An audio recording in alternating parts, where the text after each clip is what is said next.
Just be present with your breath for a moment. Feel your feet on the floor.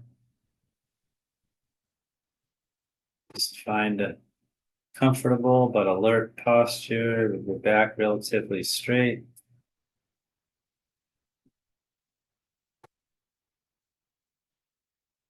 Let go of all the thoughts of the morning so far.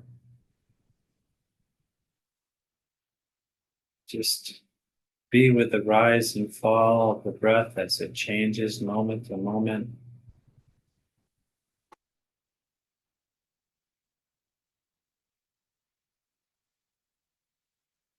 No matter how many times the mind gets distracted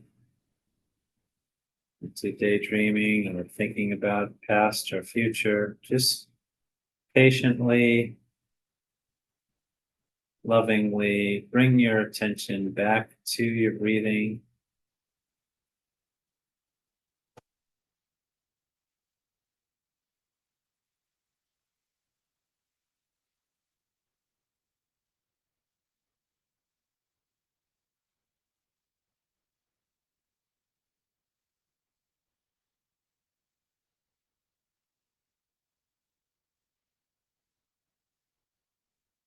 Just notice how your body doesn't need any help to breathe, knows exactly how to breathe.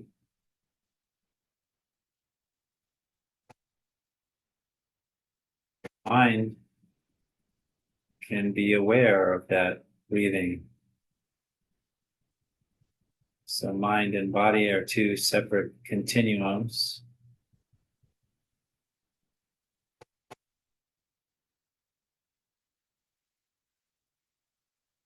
In our daily lives, we just kind of put those two together and call that I and me, but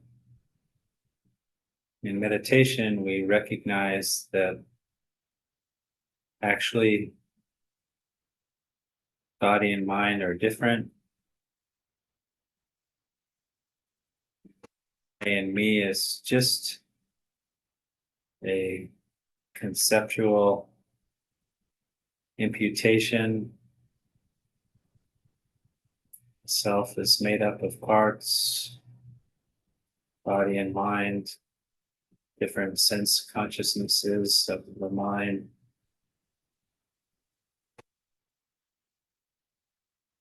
So in meditation, we investigate that lack of a solid self.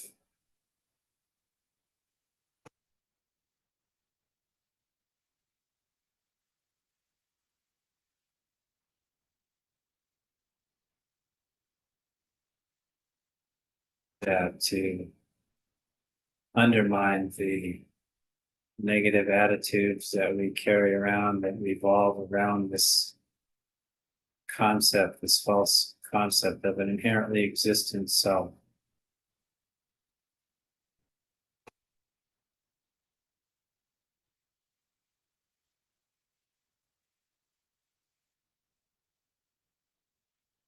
That's a lot to think about.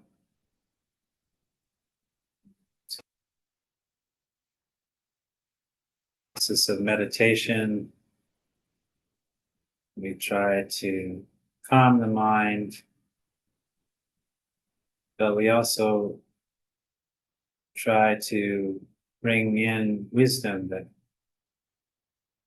understands what's happening, what's the truth of reality. So we have to balance our calming factor with this analytical factor,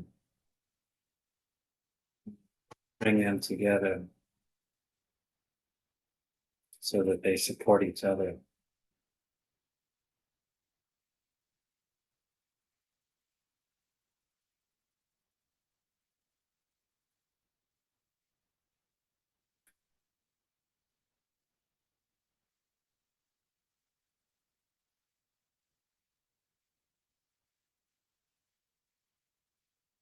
So, the prayers we do before meditation or before any Dharma activity, it's a way of uh, setting the mind into the right um, way of thinking, and kind of reminds us why we do our practice. Uh,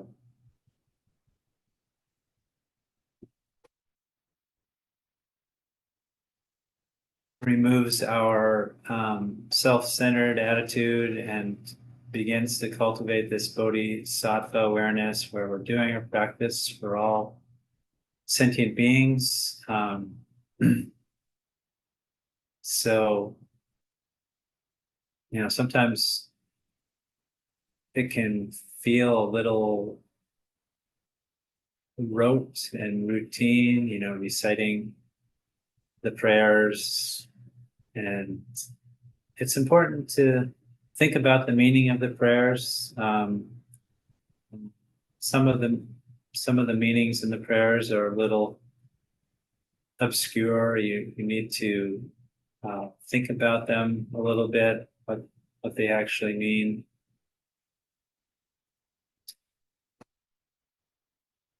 And so we've been talking about the four seals. Today is the last class in the series on the four seals. And next month we'll start on the four foundations of mindfulness. And the fourth seal, which we've been focusing on in August, is Nirvana is peace. I'm just going to put this screen share back up, getting a little more in depth with this. So,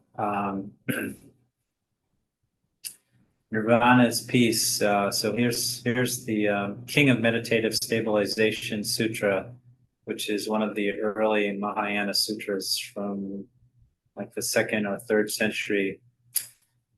If phenomena are individually analyzed as selfless, and what has been analyzed is meditated upon, that is the cause for attaining the fruit, nirvana. Through any other cause, one does not go to peace. So phenomena basically just means everything in the universe and selfless. So usually we think of self as a person. It refers to a human being, but actually in Dharma language, selfless refers to lack of an individual identity. So it can refer not only to humans, but also to, of course, animals and other sentient beings. They also have a self, but also inanimate objects and even concepts. Everything has its own conventional identity, and so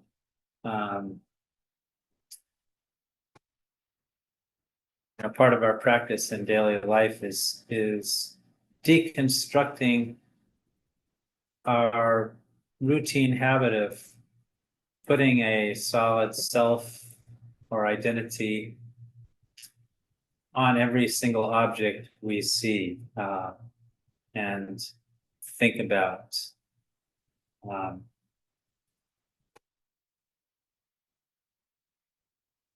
And so with the teachings on emptiness,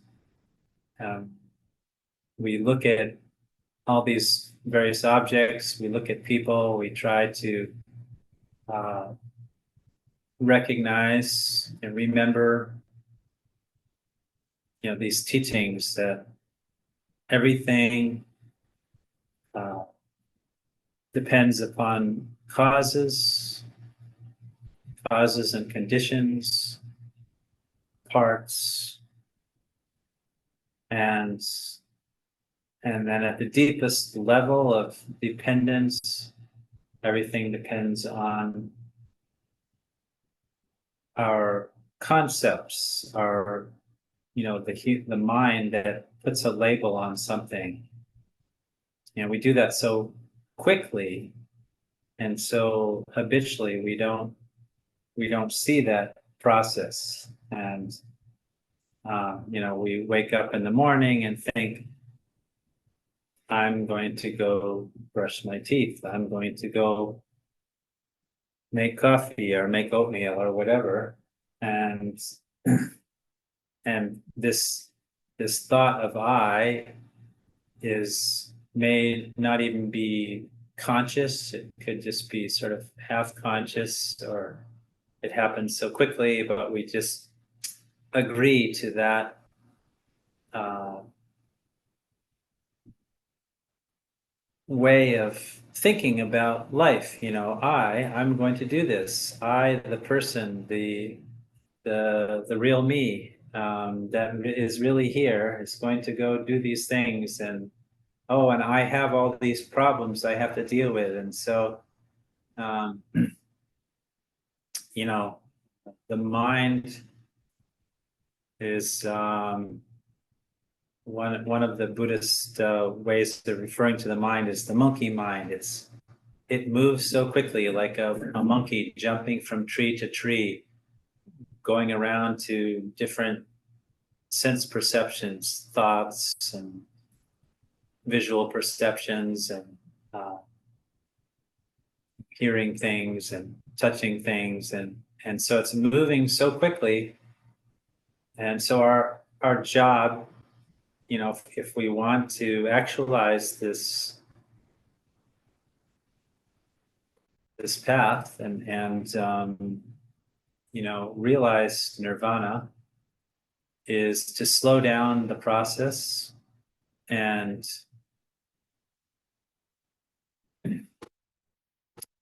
start to identify what's actually going on in our minds from moment to moment. How are we stuck in this continual loop of thoughts that really solidifies this I that appears so real to us. Um, and so in following the Buddhist path and um, working our way through these four seals. First one is impermanence, recognizing that everything arises and passes away, all conditioned phenomena, and that everything is contaminated by our afflictive emotions, our ignorance or anger or pride or jealousy. All these different emotions creates a lot of misery. Basically, everything that has those emotions uh, coloring them just creates suffering. And then third seal is that all phenomena are selfless and empty. And then the fourth seal is basically putting into practice that third seal and realizing, where does that take me if I actually meditate on those first three seals and understand them really deeply. And uh,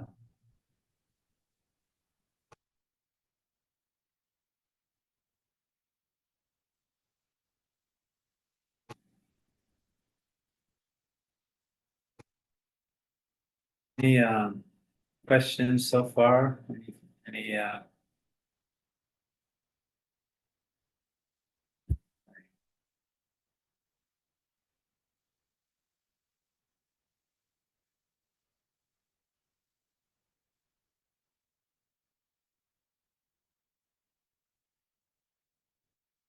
this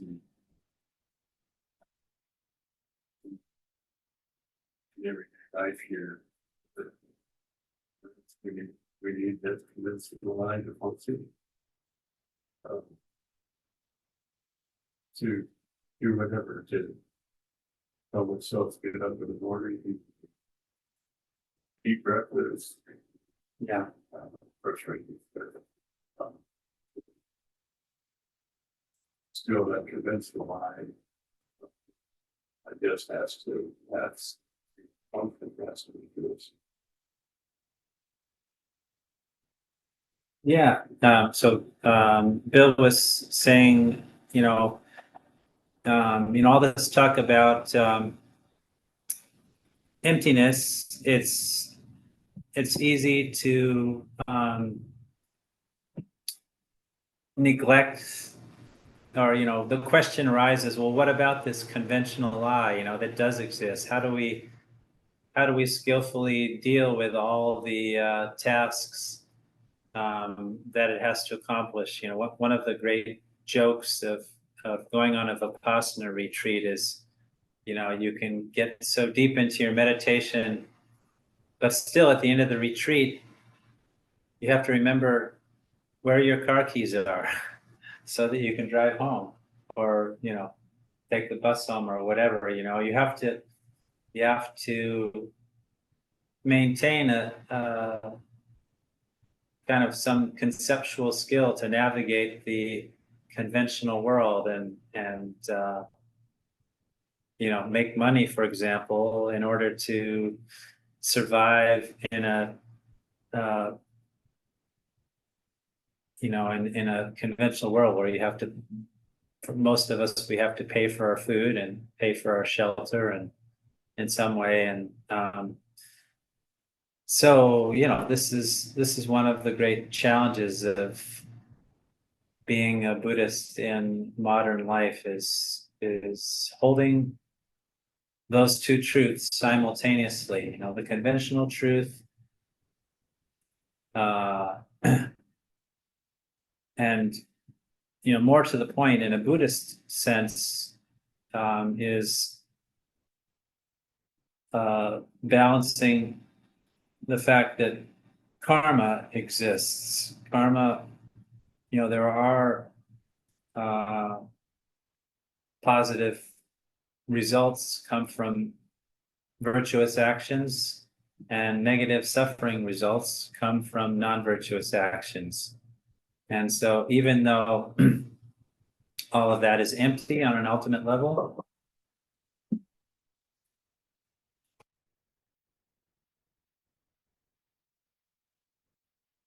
set it down, and actually you can do it on the porch, so I don't need it. Thank you so much. The conventional world just came into the meeting, but so I had to deal with that. And Amazon was here delivering a package. Guy just walked in for the first time ever. But as I was saying, like right there, he's that delivery person who came in the door. He's a sentient being, and it was really important that I think I was polite to him, but I also was a little direct. I said, you can set the things on the porch. I don't need to have you in here in the middle of the class. And I probably could have worded it a little bit better, but um, who knows? I could have said, "Hey, you want to take a 2-hour break and join the class?" But anyways, back to Bill's point, though, is we have to balance these two, and the conventional and the ultimate, and the importance of being very meticulous with our relationship to ethical discipline, um, and even paying attention to things that bring success and happiness in the conventional world. Like if you want to survive, you have to learn a little bit about business. If you're self-employed, and but at the same time, it's as you're doing all these things, we always try to remember our Dharma motivation, the bigger picture, that the way things are appearing to us aren't how they actually exist. And, this body, this life that I'm striving so hard to be happy in, it's just one life. And, if I really want to be happy, have a lasting happiness, I have to give up my attachment to the pleasures of this one life sometimes. I mean, ultimately, I have to give them all up, but it's a balancing act, basically, and everything becomes grist for the mill, to use a book title from Ram Dass. All of our practice, everything we do in our daily life is something that we learn from. We learn about what brings happiness, what brings short-term happiness, what brings long-term happiness.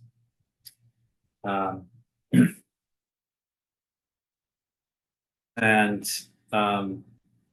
I just want to talk a little bit more about this sutra, and also bring that together with the instructions I gave during the meditation, after we recited the Heart Sutra mantra, Gati Gati Paragati Parasangati Bodhisoha. So at the sutra level of meditation, as opposed to Tantra, which is different in a lot of ways, meditation is, first we practice calming the mind and quieting the mind, and trying to achieve what is called calm abiding, or shamatha, is the Sanskrit word. Shine is the Tibetan term. Sometimes you'll hear different terms depending on who's teaching, but basically, there's this process of calming the mind that we have to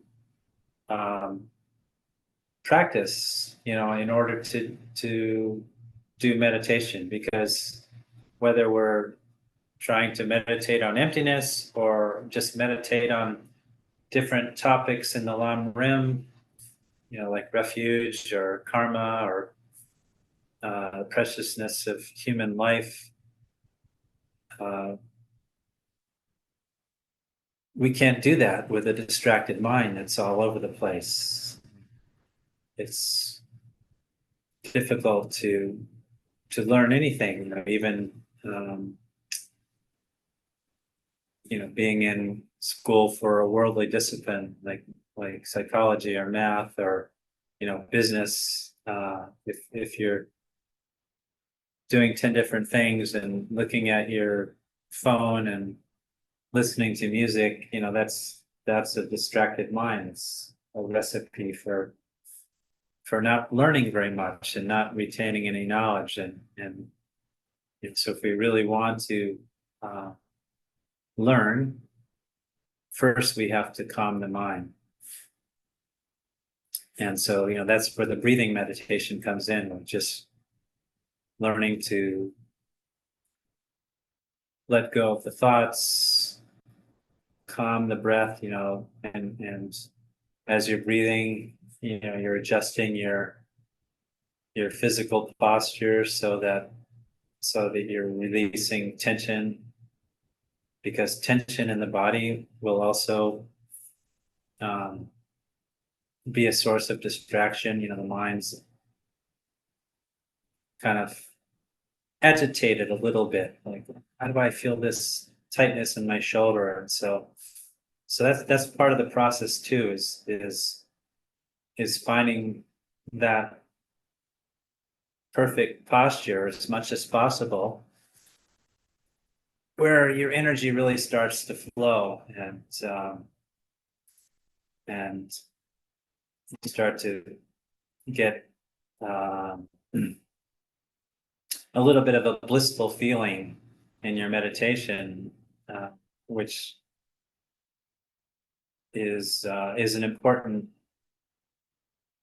stage at which your meditation becomes much more steady and stable, and the mind is not creating so many distractions. But here in the quote, it talks about what has been analyzed is meditated upon. So, just simply calming the mind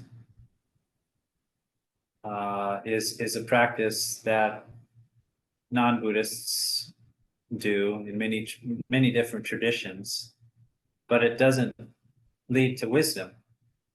You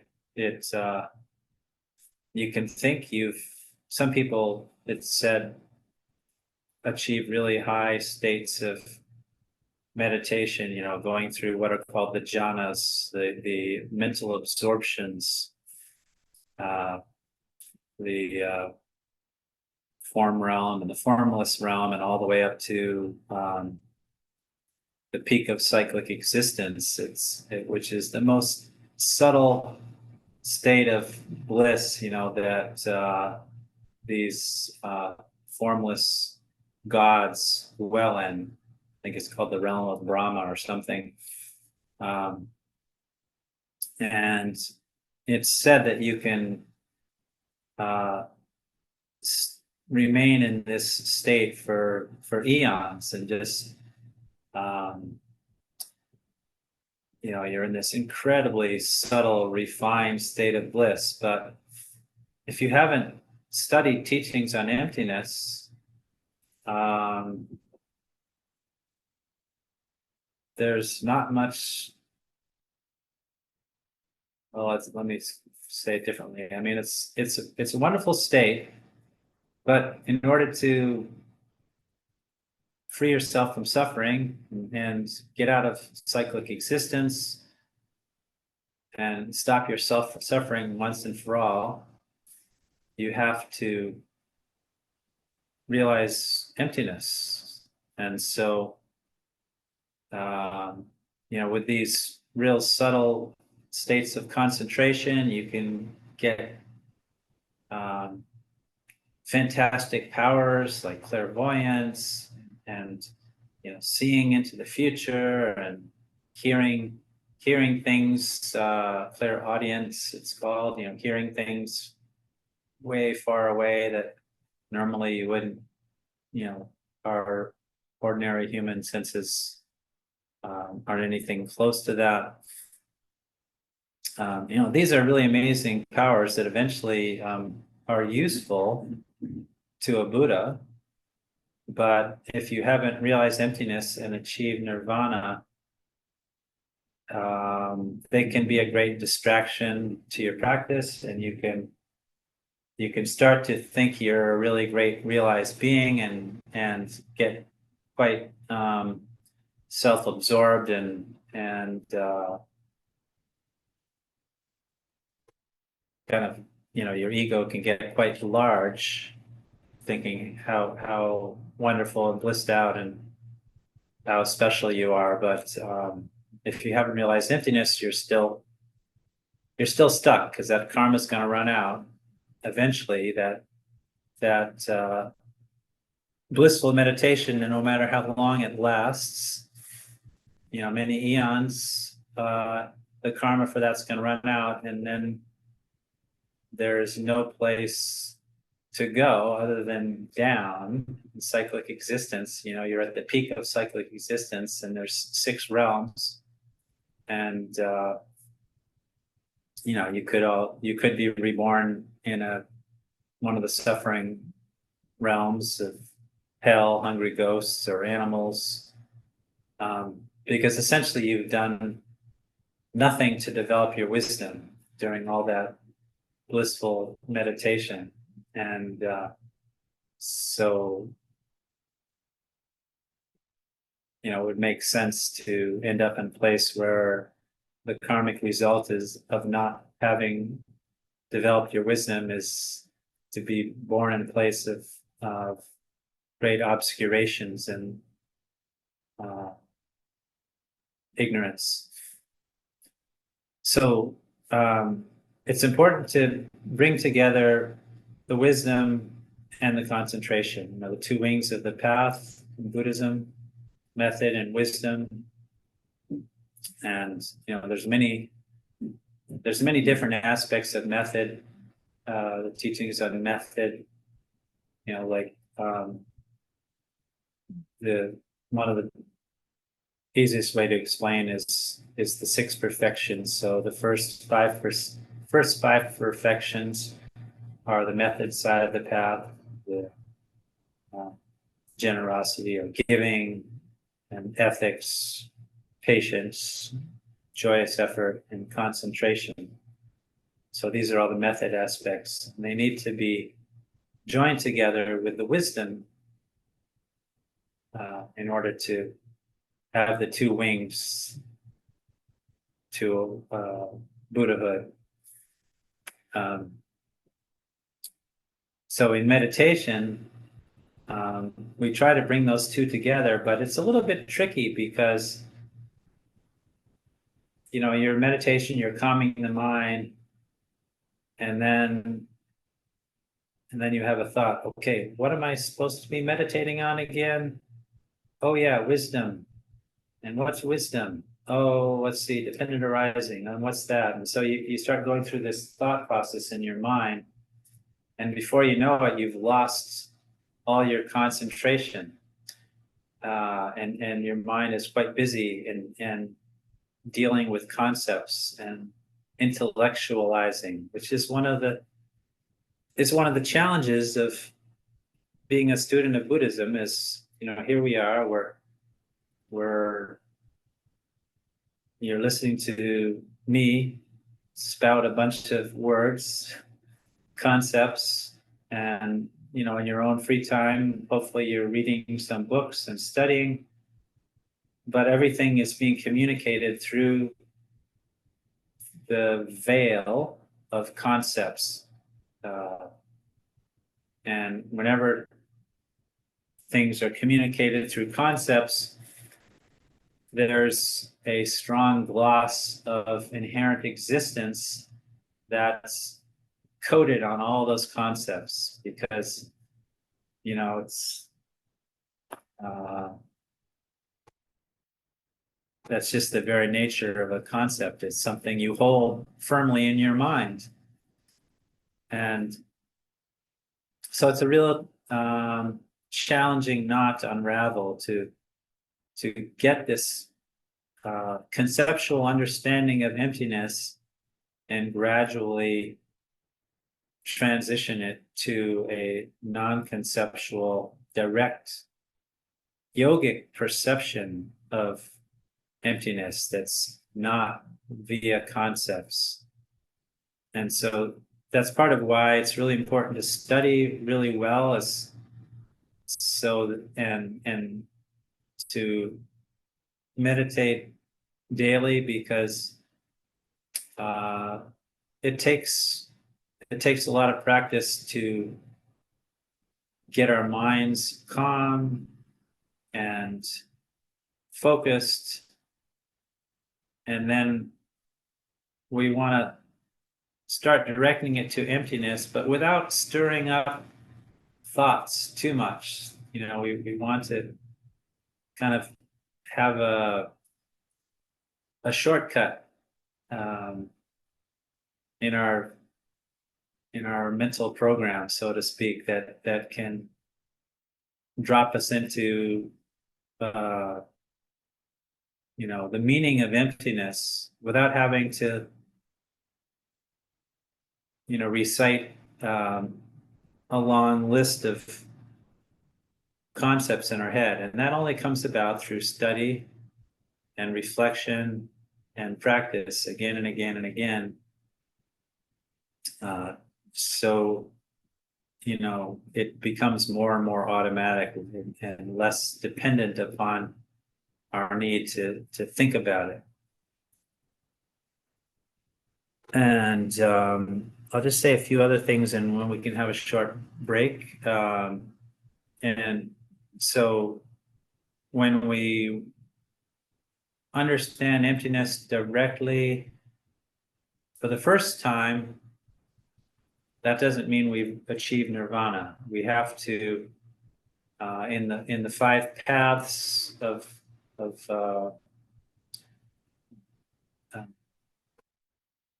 5 bodhisattva paths. Does anybody remember what they are?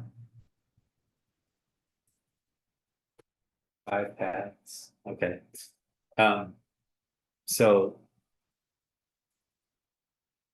in the Theravada tradition, nirvana is the end of the path. You become what's called an arhat, a realized being who's ended your own suffering. It's an amazing accomplishment, and you can do a lot of good in the world. And but from a Mahayana perspective, you're not quite done yet. You haven't actualized your fullest potential. To become, so there's this distinction between an arhat, or somebody who realized nirvana, and a fully enlightened Buddha, somebody who's developed all their positive qualities to the fullest and eliminated even the most subtle trace of the appearance of inherent existence. So, and you have this bodhisattva attitude at all times, doing whatever you can, serving all sentient beings, trying to help other beings attain enlightenment, and you have the skill to do that. So nirvana is not the end of the path from a Mahayana point of view. Once you achieve nirvana, you still have more purification, so that you can attain the omniscient state and attain the four Buddha bodies. Yes, I have a question about. Please. Do you hear me? I hear you. Yeah. Like when we say that everything is empty of inherent existence. Yes. And when I'm like at this moment I'm learning about karma and how to purify it, like, but somehow you take the responsibility of like endless fault that you have committed, and then for example, I say to myself in my meditation that it's over, like it's purified, and then it's a paradox, because then you say to yourself, there is in emptiness, there is no bad karma, there's nobody who committed it. So I repeatedly do it because I purify it, like in Vajrasattva practice or something like that. And then I kind of get lost in it if there is no inherent existent persona or somebody I who committed those. totally So what hear. is to be purified?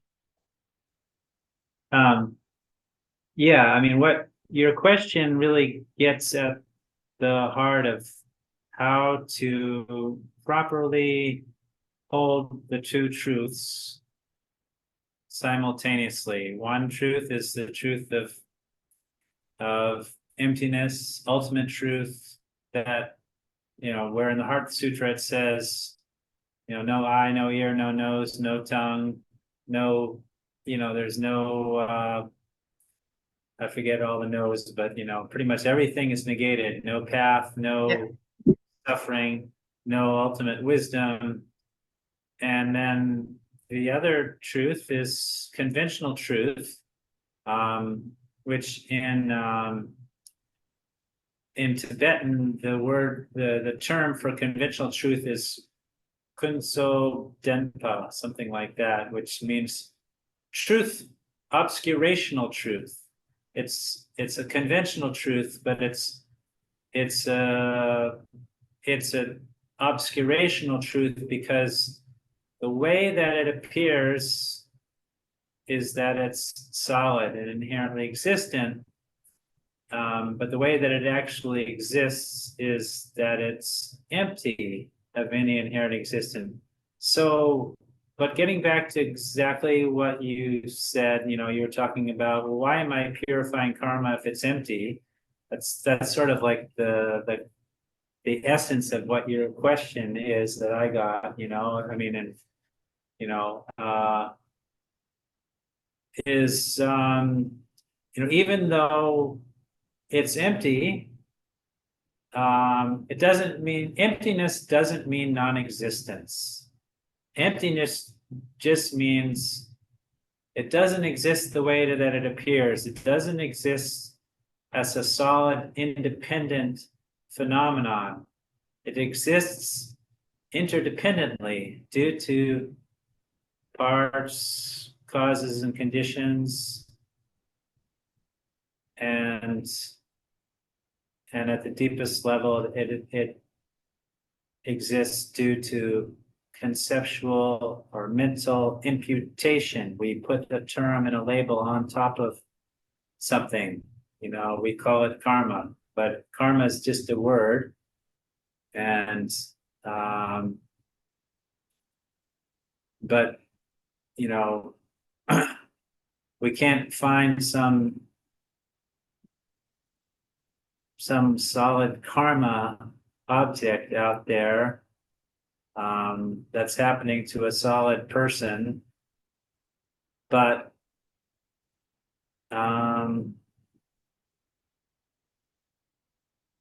still I got bit by something a couple of days ago, and it is itching this arm in a couple of places, and that's a karmic excuse me, now my voice is going. That's a karmic ripening. Excuse me, I just have something here.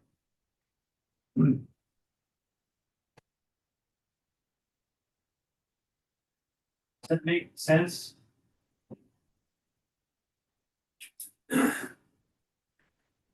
Yes, yes. So Like, because it's independently arose once upon a time. It doesn't mean that the I, which is empty from its own side, did it, right? It was depending on so many causes and conditions. So it's not solid, but still Yeah. I need to think about it and like knowingly say that I won't do it again if I can, right? I mean, uh,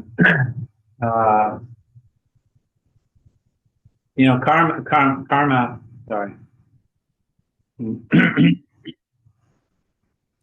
Karma is considered like the most subtle object of knowledge that only a Buddha can um, fully understand the workings of karma. I mean, we can understand karma on a kind of a basic conceptual level of, uh, there's 4 points of karma.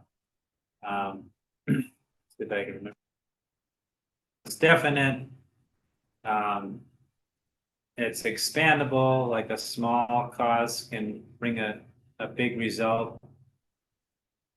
And you won't experience a result for which you haven't experienced, for which you haven't created the cause. And there's one other. So that's your homework, is what are the 4 principles of karma? You need to look that up and tell me. But so we can understand karma on that kind of basic level, but to understand like exactly how I created the karma to get this bug bite on my arm. Um, I can only think, well, I caused some pain to some being, maybe I was a bug in a previous life and I bit somebody on their arm. That could be, um, but uh,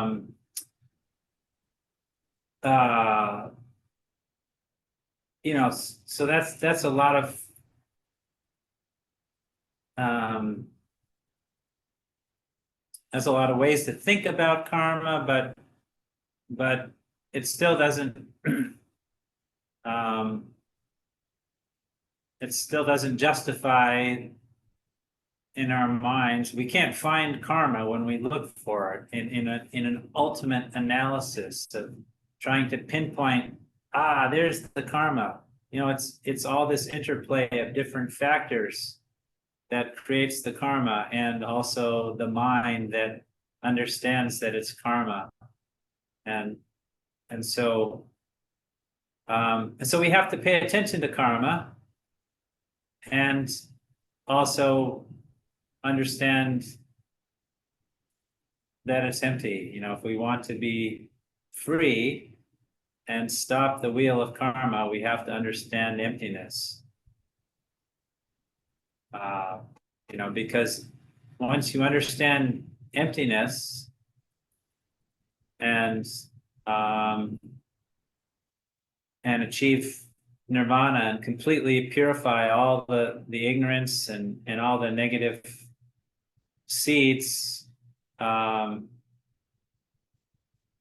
then you stop creating karma. I think that's how it works. Karma's or action is the second link in the 12 links of cyclic existence. And so if you break the chain of those 12 links, which turn forever until you break the chain, then if you can break the chain, then you can stop the karma. Because even right now, we perform a lot of virtuous karma. We come together, the 3 of us are here right now, trying to develop our understanding of Buddhist teachings. There's amazing karma in that.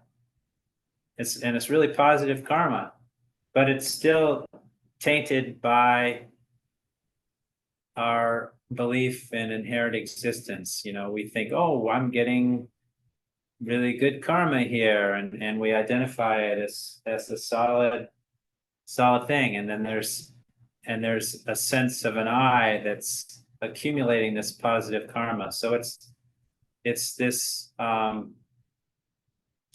it's called contaminated virtuous karma. It's virtuous means it's going to bring a good result, but it's contaminated, which means it's contaminated by ignorance, and you're still going to be reborn in cyclic existence because you haven't purified your view of inherent existence and realized emptiness in a, realized nirvana. Basically, it completely stopped the negative seeds of ignorance and all the other afflictions. Thank you. Okay, thank you. That was a good question. It was funny. I'll just share something kind of random, related to this. I mean, it's so important to have a relaxed attitude about our practice. Right after the break, I went upstairs and for one of my thoughts that went through my head was, oh, I wonder if they liked my talk. I wonder if they think it was a good talk, and it's all, this conception of an I of, that really wants to be at the center of everything, or just, it's so strong and creates all these kind of self-centered delusions of and these habits that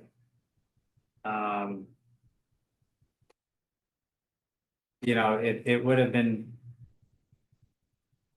and we're so used to judging ourselves and being judged in which also further solidifies this sense of a solid I. People tell us from an early age, well, you're a good child or you're a bad child.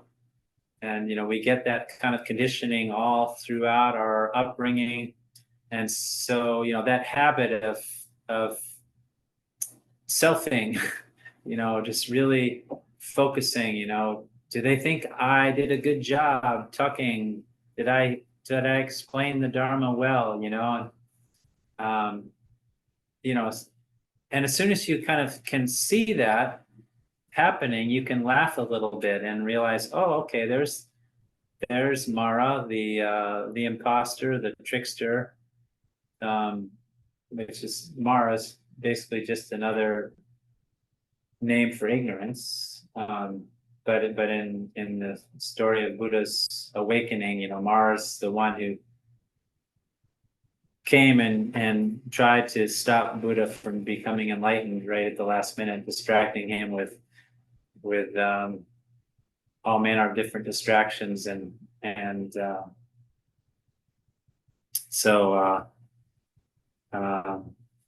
basically our job is just to recognize the distractions and deepen our understanding of emptiness so that we can banish ignorance. And I guess basically Buddha said something like, maybe this is biblical, get thee behind me, Mara, don't bother me anymore. It's sort of what he said. Okay. Any question or thoughts you want to share, Bill?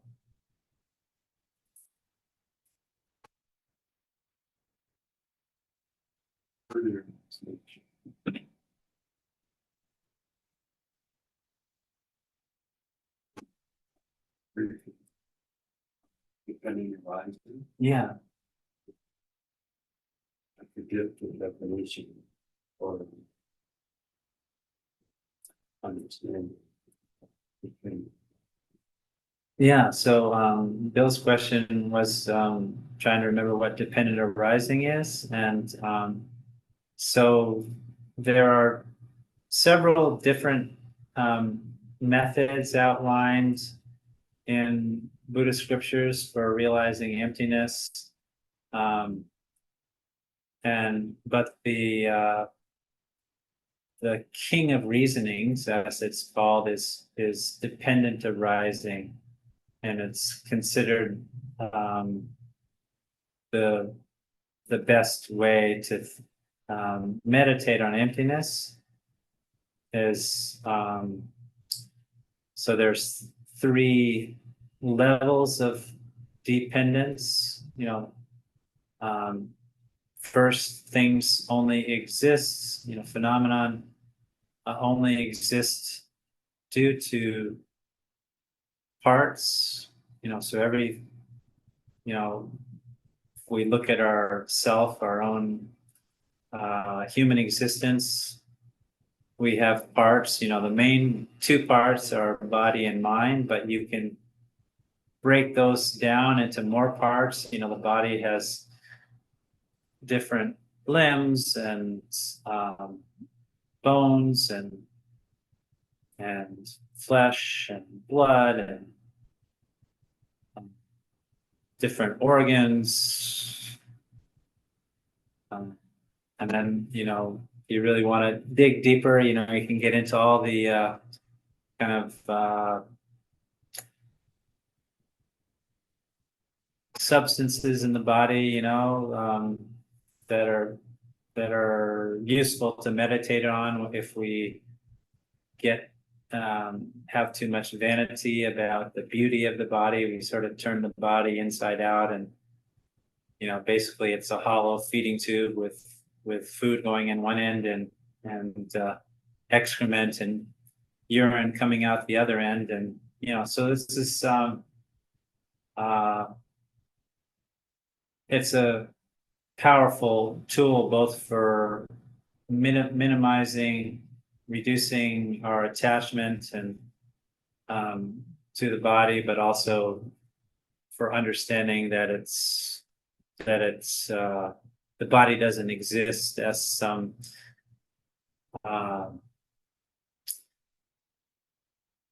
monolithic being.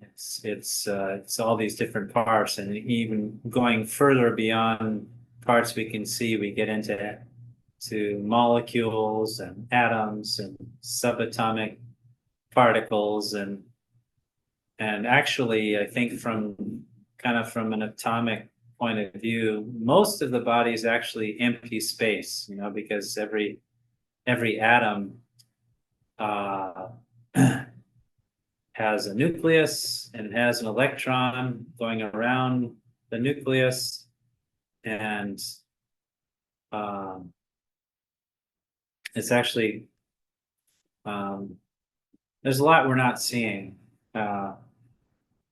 So that's just the first level of dependence. Is everything has its parts, and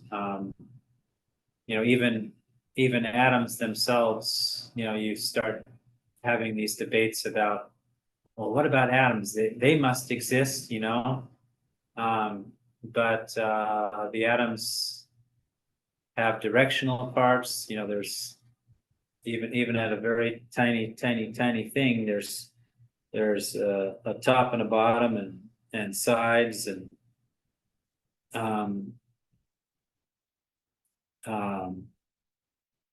even that's somewhat arbitrary. You can talk about the 10 directions, but things are also dependent at the next level based on causes and conditions. So, again, taking ourselves as an example, the body, the principal cause for the body are the sperm and the egg from mother and or father and mother, and but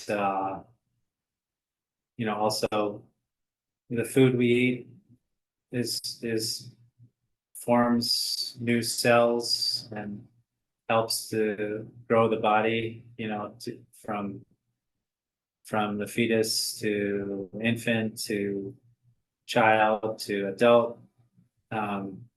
So the body's continually being formed based on our, the food we take in, and also the air we breathe influences the health of the body. Which kind of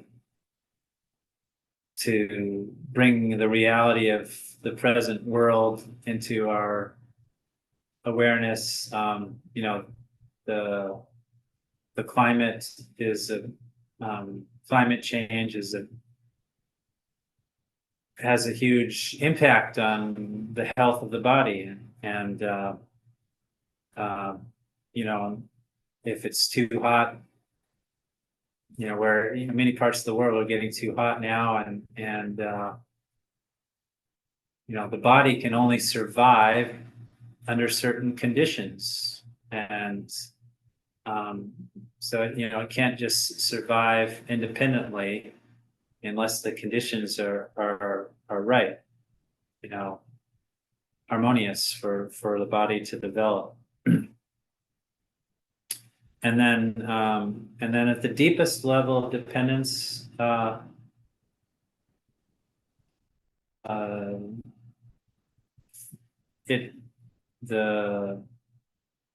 self depends upon labeling, concepts, and somebody gives us a name, and so that's one label that's placed upon our self identity. Is we all have names, Bill and Jordan and Madan, but it's just a sound, a label, some scribbles on paper that somebody gave to us at one point. Maybe it was passed down from ancestors or whatever, but there's nothing really there when you look. It's just this this naming.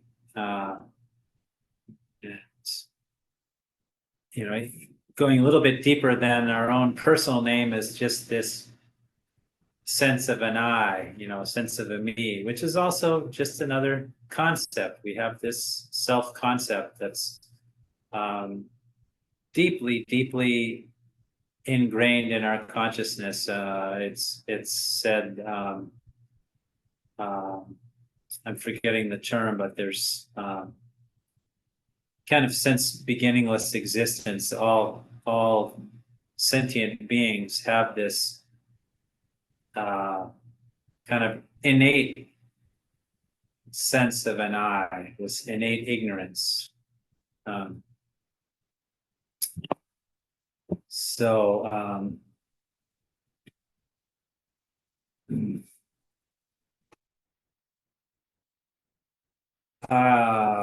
We only have a little while left, and I was going to go into this. I'm reading through this book, which talks about the four philosophical tenets, and it's really. I used to hate reading about tenets because it got into all these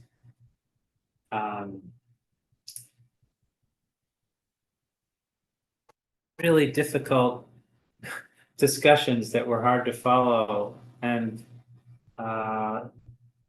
it's still pretty difficult to follow, but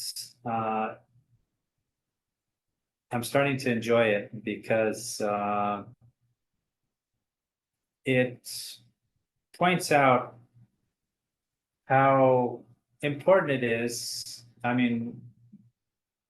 to understand how we think about reality and what how we look at the world, how we go through life, and so much of it is just based on conditioning and based on ignorance, and we're not really seeing the reality of things. But as you start to explore the deeper truths, there's many levels of uh, developing the highest view of wisdom, and so it's important to kind of dig into that. And I don't, I probably only, sometimes I think I only understand about 10% of what I'm reading here in this book on tenets. But I'm confident that as I keep reading it and thinking about it, I'm starting to get inside the heads of these great masters who spent their whole lives back in the old days living in caves and or hermitages and devoting their lives to thinking about these teachings and trying to articulate them in a way so that others, here I am, almost 2 millennia later, reading their words and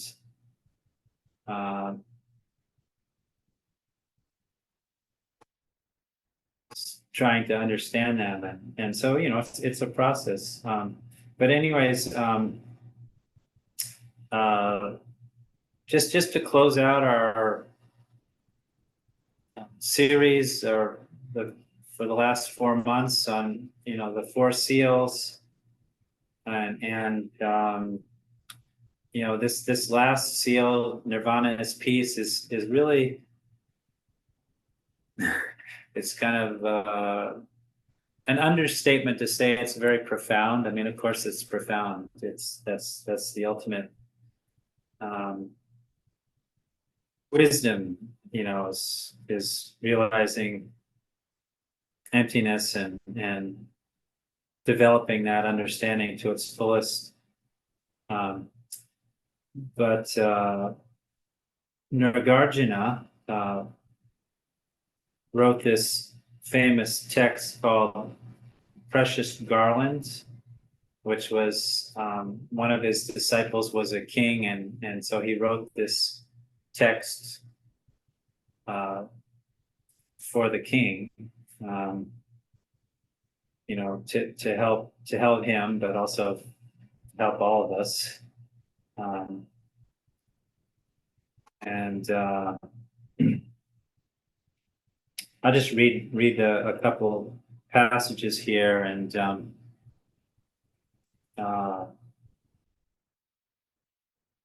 create a little imprint in your mind so that maybe you'll pick that up. There's actually a really good commentary on the Precious Garland. I think it's by Jeffrey Hopkins. Due to having faith, one relies on the practices. Due to having wisdom, one truly knows. Of these two, wisdom is the chief, faith is its prerequisite. So, basically, it's important to have faith in the Buddhist teachings in order to practice, but we don't, Buddha never encouraged blind faith. Our faith should always, as much as possible, be based on reason, investigation, and that's what we're doing is trying to investigate reality, try to understand how things actually exist, balancing the conventional and the ultimate reality, creating good karma along the way.